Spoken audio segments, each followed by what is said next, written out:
Magandang araw mga idol. Nabigyan nga pala tayo ng aking bayaw ng tilapia.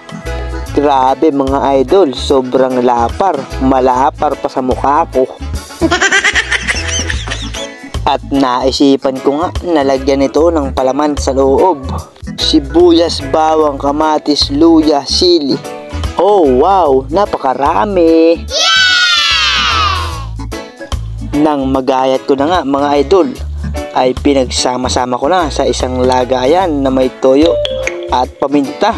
Ayan, hinalo-halo ko nga lang yan ng ganyan. Wow, sabay palaman sa tiyan at sa ulo hanggang sa mapuno.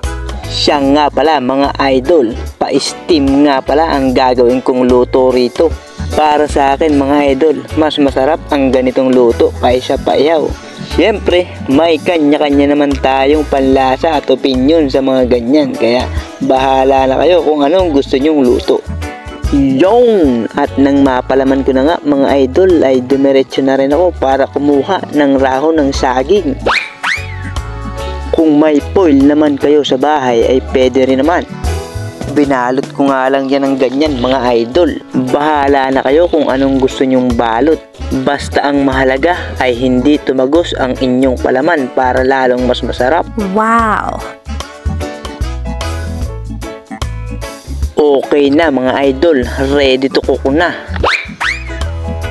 Kaya naman, nagpaapoy na rin ako para maisalang na ito.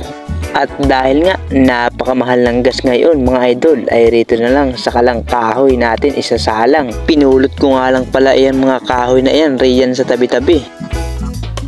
At nang makapagpaapoy na tayo ay kinuha ko na rin ng steamer.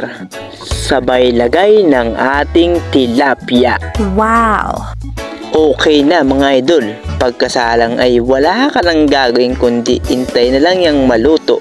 Bali pasisingawan mo lang yan ng mabuti hanggang sa lumambot na ang tilapia at siya, okay na yun, luto na yun mga idol. Ang kagandahan pa, ang kanyang juiciness at yung kanyang aroma ay nariyan lang sa loob. Yummy! Habang kumukulo-kulo pa mga idol ay kumuha na rin ako ng kalamansi para naman sa aming sausawan. At ito na nga ang finished product mga idol. Ganyan nga lang kasimple ang aking recipe mga idol. Tingnan ninyo, ang katas niya ay nariyan pa rin sa loob. Kaya naman pwedeng ninyong ibahog sa kanin iyang sabaw niyan. Okay mga idol, ito nga pala ang aking steamed tilapia na may palaman. Ready to eat na! At kung nagustuhan nyo ang video ito mga idol, baka naman pa-like, share, and follow na rin po bilang suporta sa akin. Hanggang dito na lang, bye-bye!